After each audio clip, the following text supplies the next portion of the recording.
大家好，我是克西拉佛教中心的谢小金讲法师，我是尊贵的赞都古仁波切的弟子。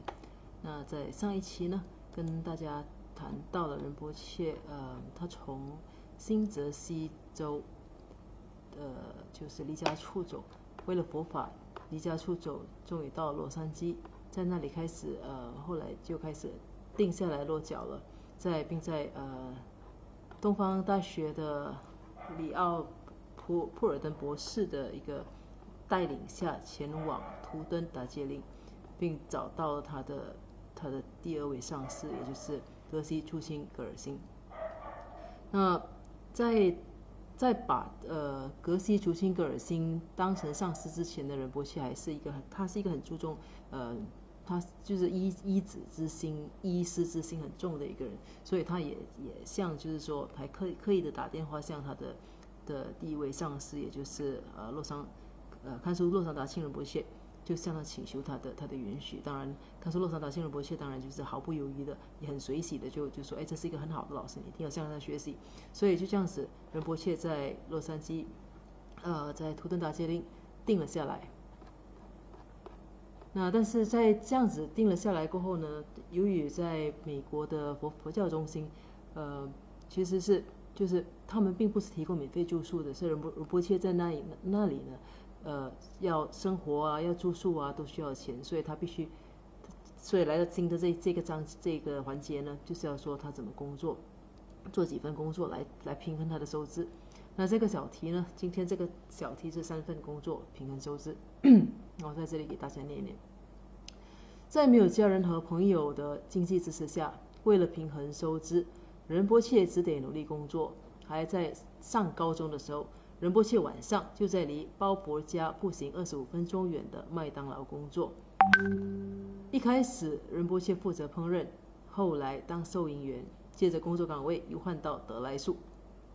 德莱素就是就是英文叫 drive through， 就给那些汽车不需要停下来的地方，不需要停下来的情况下，可以购买快餐的一种服务。那这里呢，这个就是他当时工作的这个麦当劳，这家麦当劳就是在包伯家附近的麦当劳。那时候他还没有搬到图登达杰林。那一面早上上课，晚上就来这里打工。仁波切的经济状况很恶劣，有时甚至恶劣到必须吃受剩的不新鲜食物的地步。然而仁波切就算是身无分文，他依然会为会供法会买贡品，将一切安排的妥妥当当。这表明了什么才是他最珍惜的。那仁波切即使他那么年轻，当时才刚17岁，就是即使没有东西吃，即使吃的很差，他最重要的是他会把仅有的钱全都拿来买贡品。这让我想到，其实仁波切在刚到马来西亚的时候，其实也是很穷，非常穷。那我们前几年我们还去参观过他最初早期落脚的地方。那当时那个屋主呢，还把他仁波切当时所的就是他的佛坛还按照原本的样子保留下来。那我们可以看到仁波切在非常就是极度贫困的情况底下，他依然会供养，就是基本的供养，那些把供什么都照做。那虽然没有钱供珍珠啊，或者是珠宝之类的，那你可以看到仁波切是用那种塑料杯塑料杯上面放着一些塑料的珠子，那就当成是珠宝这样子来供养。那其实你从这里可以看到仁波切不管什么情况，有钱或者是没钱，他总是会把仅有的钱都拿来供佛。但是因为这毕竟是他最注重，他唯一所注重的东西就是佛法上师。那在考虑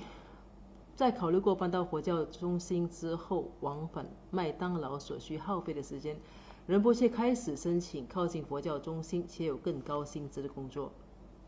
由于担心自己年纪尚轻且工作经验不足，将不利于他找工作，于是他向格西拉请示可以帮助他找到工作的修辞，也向格西拉解释找到一份更接近佛教中心的工作的重要性。那当时因为这样子的往返，一方面花时间，一方面也是车费，也是非常累。那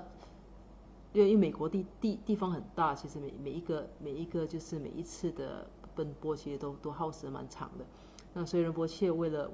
让自己能有更多的时间好好的修持佛法呢，他就想要搬到图登达吉林佛教中心。但是要搬到那一个地方呢，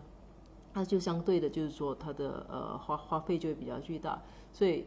仁波切当时就希望说能够找到一个比较好的一个薪资比较高的工作。但是由于当时他其实刚他还在高中，所以他担心自己的资历其实没有办法找到这样子的工作，他就请教格西拉说该怎么做，有什么修辞可以做。那在这时候呢，就开始，格西拉呢就听了仁波切的请求，他就指着自己的房内挂的一幅唐卡，那就说你向护法神祈愿吧，他会帮你得到你想要的那份工作。那讲说完了，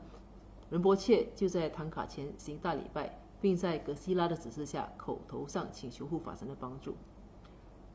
这位护法神是谁呢？待会给大家看。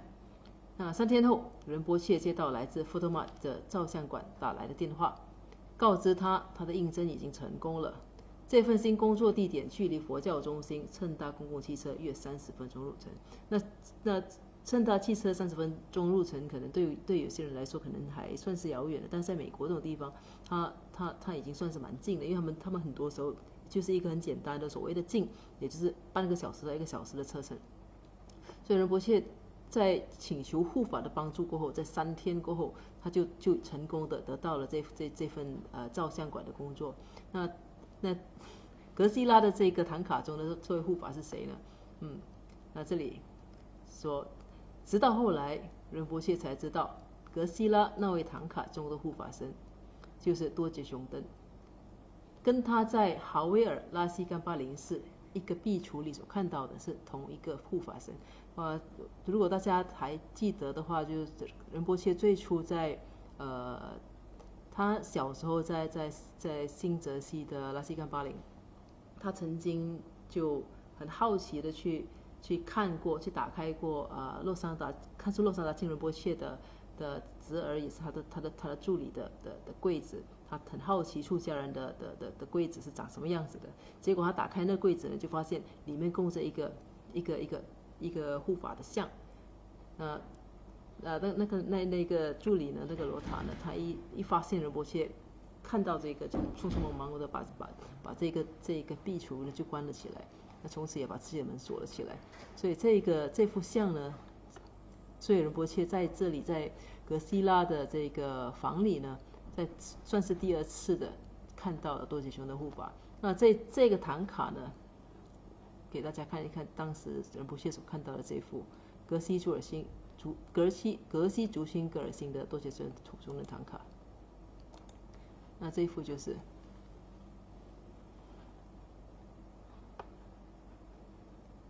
好的。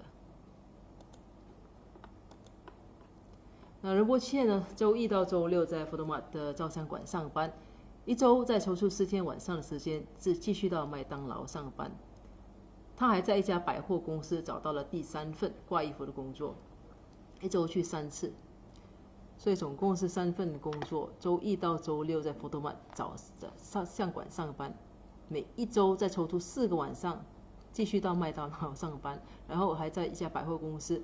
找到挂衣服的工作。所以但是由于他年纪很轻，资历也不深，所以每份工作呢都是最低工资的薪水，每个小时只有3.35美元。后来每天16小时的繁重工作使得仁波切仅存一点时间来研修佛法，进行修持和侍奉格西拉。那于是尽管仍然担心没有足够的资金，他还是别无选择的辞去了麦当劳的工作，因为那个毕竟是距离中心是比较遥远的一个地方。仁波切在西好莱坞日落大街的佛陀玛照相馆分行认真专注的工作，很快的变成了那个地区的顶级销售员，之后更晋升为照相馆的区部经理，管理着5个分行。他待人友好且充满自信的态度使他深受客户的喜欢。他对每个人都很友善，不管他们是妓女、嬉皮士、庞克族，还是各类有趣的人，仁波切都会给他们讲解佛法。说起来，他真的是非常受欢迎，因为一些女人甚至是男人也开始偷偷接近他，使得那些女人的丈夫们生气又嫉妒。后来，仁波切相聚在位于汉考克公园的约翰道格拉斯房地产公司平安太平洋国际银行洛杉矶市中心的一家洗衣店和 Fred Sands 房地产公司工作。仁波切不论做什么都很出色，在洛杉矶要做到收支平衡相当不容易，但是仁波切坚持不懈，从不放弃。这些品质与坚定的决心伴随仁波切一生，他总是对自己和自己的弟子寄予最高的期望。那仁波切呢，其实在当我们读到这一段的时候，其实是一点都不会让人觉得意外的。那因为仁波切他做事情的方式，就是即使对他自己或者对弟子都是一样，无论做什么，一定要尽量的去做到自己所能的做的最好的。所以就是比如说简单的就是说回讯息就好了。仁波切的要求就是凡是看到什么讯息就要立刻回复，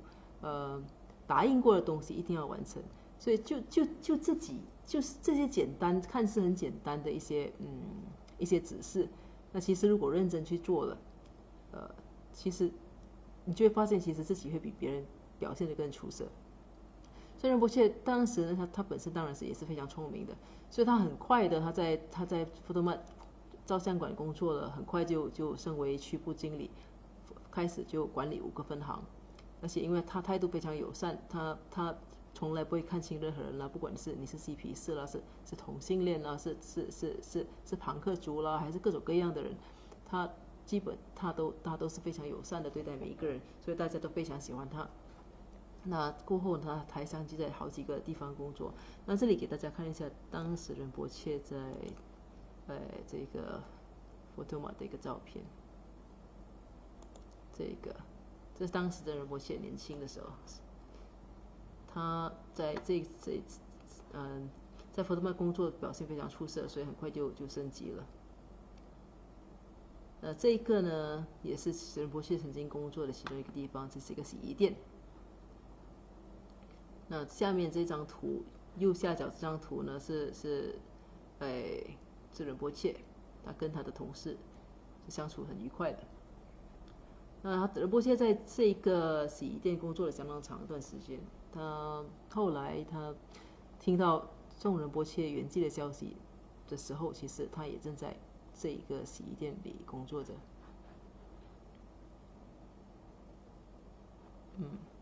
那这是仁波切的一些打工时期的一些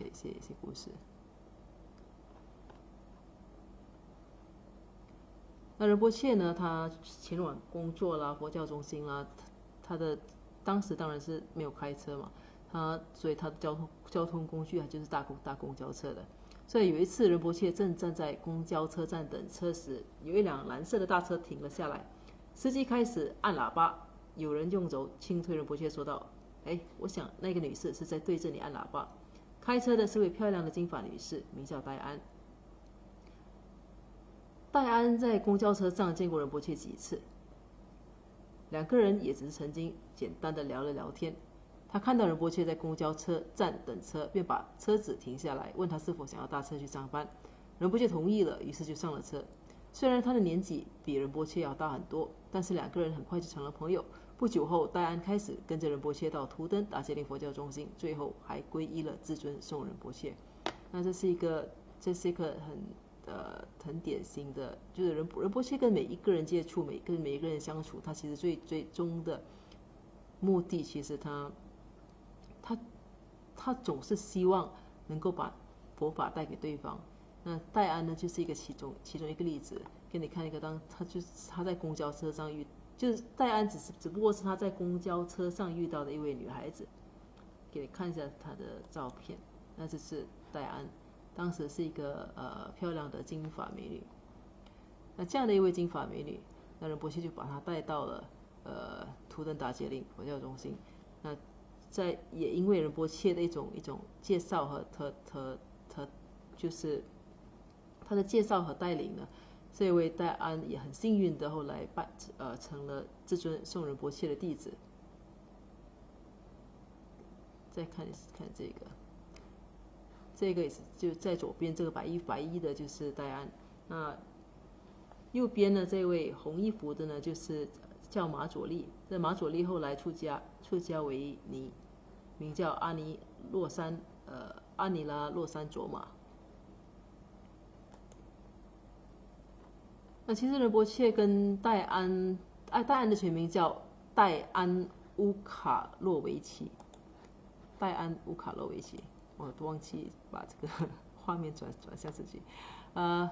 戴安乌卡洛维奇呢，他其实跟仁波切就一直都有一些就是有书信往来啊，直到2006年吧，他其实后来还一直都是一个虔诚的佛教徒，所以直到2006年呢，仁波切还带着他到甘丹寺去朝圣，向僧众供养3000尊文殊菩萨像。那当时呢，他也见到了他的上师的转世，就是至尊颂仁波切的转世。那在这里给大家看一看图片，这当时的一个图片。戴安，来看这个年纪，就是事隔20年过后的戴安，当时在甘丹，仁波切2006年把他带到印度的甘丹寺去供僧。那右边这张图呢是戴安戴安去请求会见现任的至尊颂仁波切，来给他献卡达。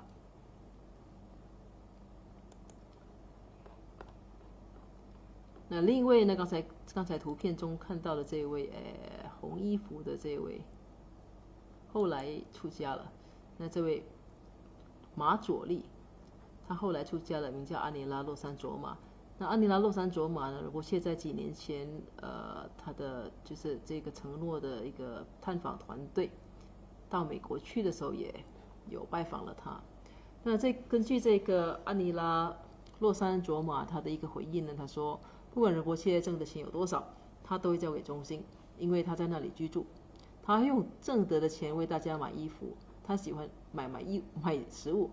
他喜欢分享，他总会和人分享自己有的任何东西。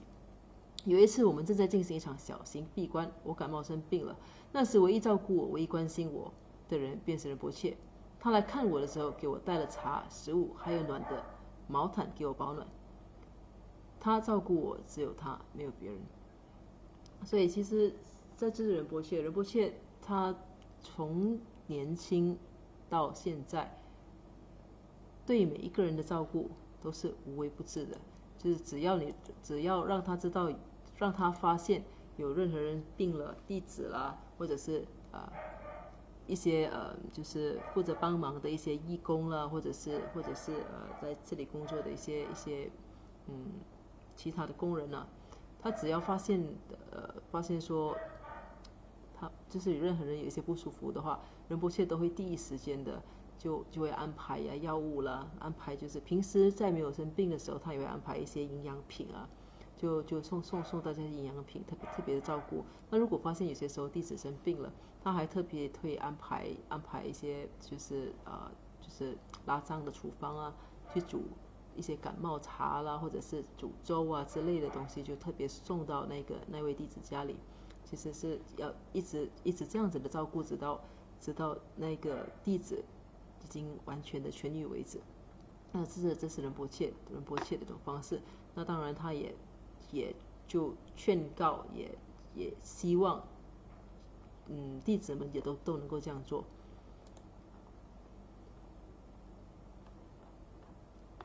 那这个是，那接下来呢，就开始仁波切逐渐就年纪比较大的开始，因为他长得很高大英俊嘛，所以就开始有好莱坞的一些人就开始就发现到了仁波切的存在。所以这个星题呢是好莱坞的呼唤。在演艺界崭露头角的可能。那给大家看一看仁波切当时这个年轻的时候他的样貌，当时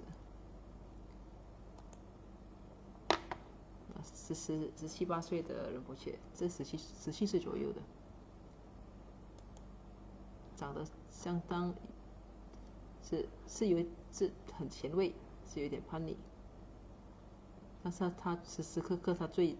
在乎的其实还是佛法，每一天都不会错过他的功课仪轨。这张这是仁波切。作为一名长得高大英俊的18岁亚洲男孩，不管仁波切走到哪里，都会受到他人的关注。由于他一副外国人的长相，当仁波切走在大街时，甚至还有人想邀请他拍成人电影，以至于他不得不赶紧学会怎样去避免这种情况。在图登达杰林佛教中心时，仁波切曾收到一则来自派拉蒙工作室的信息，他们正在拍摄以西藏为主题的电影，要寻找一个了解西藏风俗和藏传佛教传统的人。工作室的员工之前听说在洛杉矶有一位非常了解西藏佛坎的蒙古男孩，他会有过后呢，就有一个叫乔伊斯的经纪人就打电话到仁波切的佛教中心，就问他会有兴趣到工作室接受采访，并且愿意帮忙布置台上的佛龛吗？所以这个乔伊斯呢，就留下了一个这样子的一个口信。那来电的口信呢，就被保存在格西拉公寓里的电话录音中。格西拉的助手一位僧尼将口信内容转告了仁波切，仁波切非常兴奋，就向僧尼要乔伊斯的联系电话。那刚才打电话那个人叫乔伊斯，他打给了图登达杰林。当时接电话因为仁波切不在，当时接电话的是一个僧尼，那僧尼就把口讯就传达了给仁波切知道。但是当仁波切跟他说想要联系号码的时候，那这位僧尼就苦笑着说，他一不小心将该口信的录音删除了。那仁波切问他是否能够将录音倒回去听，再试一试。那僧尼依然微笑的说不可能，录音绝对不存在了。那所以在这样子情况下，仁波切只能再请求他说，那下一次乔伊斯打电话来的时候，一定要将联系号码写下来。那这位僧尼呢，他欣然答应了。那第二天工作室真的又打来了电话，但是僧尼在转告仁波切的时候，又抱歉的说，真不好意思，我又把口信删了。那第3天工作室最后一次再打来电话，这次僧尼记下了号码，但是却将记这号码的纸条弄丢了。不久之后呢，当仁波切在一家房地产中介当秘书的时候，他接到了一个电视台代理人的电话，他们正在寻找一个能够说蒙古语的配音员。在工作室，仁波切与经纪人见了面，后者是一位富有魅力的黑人女士，名叫乔伊斯贝克。她提着一个公事包，看起来相当专业。一看到仁波切，她就尖叫起来：“天啊！之前你是否曾经借过派勒蒙工作室乔伊斯女士打来的电话？打电话那个人就是我，你为什么不给我回电呢？”仁波切说：“我试过回电，但是那个哨口信的女士总是记不住电话号码。那是一部什么电影呢？”这位女士就回答说：“电影叫做《金童》（Golden Child）， 我需要你帮忙布景，为一场拍摄喇嘛的戏布置佛龛。”那仁波切就问：“你是怎么听说我的？”那女士回答说：“我给几个佛教中心打过电话，是他们向我提起你的。”这位女士呢，并没有为他没有回电，这位女士并没有为仁波切没有回电而感到恼怒，反而只是不停地说：“你应该给我回电的，你应该给我回电的。”在结果那一次呢，仁波切用蒙古语给一个木偶剧配音，最后大概赚了$360，而且每次该剧播出，他还会得到版税费。那对一个少年来说，1个小时的工作能赚到那么多钱，简直太令人兴奋了。那其实我们想想，这是一笔很大的钱，对仁波切来说是非常重要的。那当时他的工作其实是一直都是最初记得我们说过是最低薪资，1个小时$3.35。那这这个配音这一个呢，1个小时就赚了$360，而且每一次播出还能够得到版税费，所以怪不得当时仁波切是很紧张的，一直要向那位僧尼拿这个号码，但是其实就这样子，错过了之前的那一个，这是仁波切的，他跟好莱坞的一些最初的一个接触，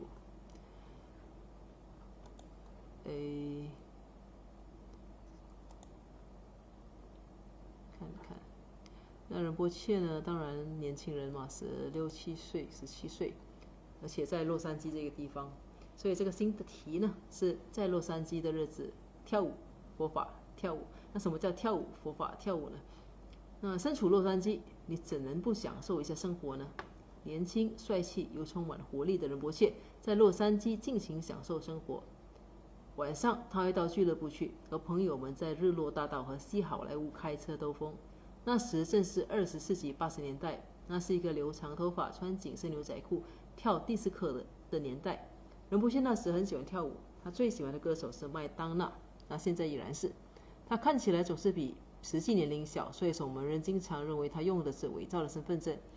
图登达建立佛教中心的一位成员曾好心的将他1972年产的大众甲壳虫车借给仁波切。每一次外出，仁波切会松开车的手动制动器，溜出中心，以让车慢慢的沿着山坡滑下去，以免引擎的作响声会惊扰到哥斯拉。那从这里可以看到，仁波切虽然年轻，当时年轻啊，也爱玩啊，但是他每一次出去，他还是会小心，会去照顾到哥斯拉，而不是很嚣张了就直接开车。他每次都是关着引擎让汽车滑出去的。那可以看一下这个仁波切的另一张当时很潮的照片，当时穿着红靴子，戴着墨镜的仁波切，长头发，这是当时很流行的一个装扮。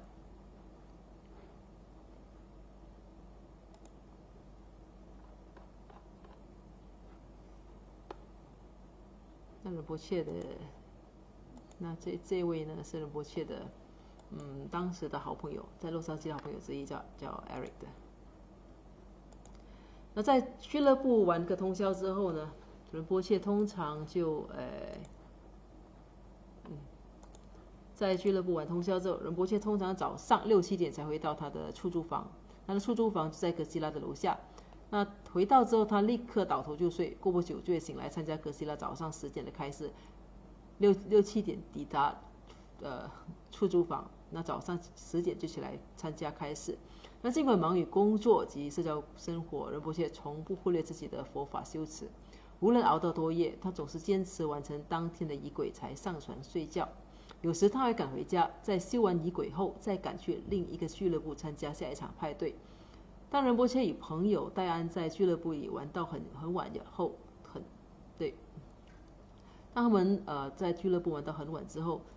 他到了家就会给戴安打电话，以防他睡着。他们就这样一起通着电话完成了仪轨，这样戴安就不会不做仪轨而违背自己的修行誓言了。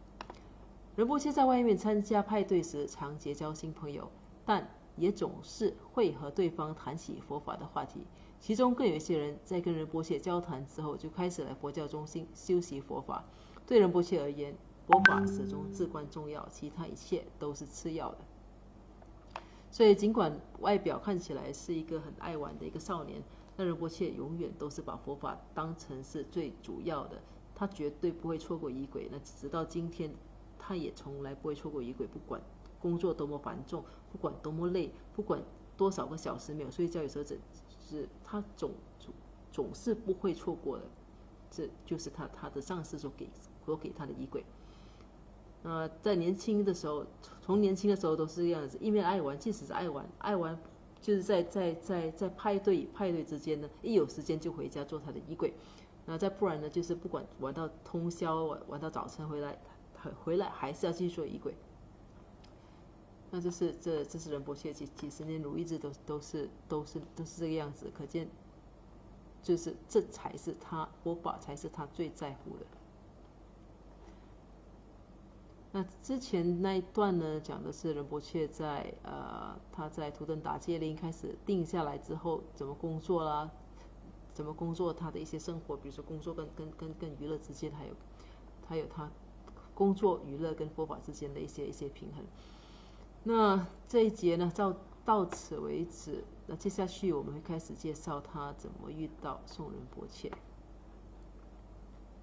我看一下。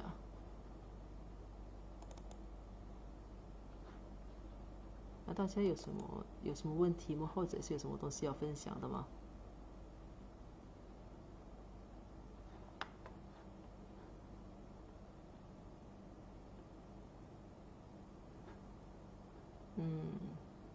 好，看起来是没有。大家是好。那如果是这样子的话呢，那我们今天暂时这个环节就先到这里结束。在不久，可能再过15分钟，我们会开始另一个分享。那现在先做一个回向。如宝珍贵菩提心，未生出者愿生出，以生出之菩提愿，其不退转，倍增长。如宝珍贵之空性，未生出者愿生出，以生出之空性宝，其不退转，倍增长。愿此修一切功德，利益所有众生诸法弘，显明至尊善慧名称师，所摄佛法信要诸圣教。唯愿世世不离真上师，唯愿随时享有圣正法，并于地道功德圆满后，迅速证得金刚持果位。愿我趁此善根力，速即成就上师佛，一切众生尽无余，悉令安置师佛地。愿与弘扬中喀巴法王正法理则记，直系障碍之征兆，一切顺缘悉圆满。我及他人之三世，依止相属二之意，祈愿善慧名称佛，教法永驻甚增长。愿昼吉祥，夜吉祥，昼夜60恒吉祥，一切世中皆吉祥。唯愿三宝常摄受。至尊上师身受永稳固，妙善法业普及遍十方，善慧教法聚光照三域，众生未尽，其情恒常住。好的，谢谢大家，待会见。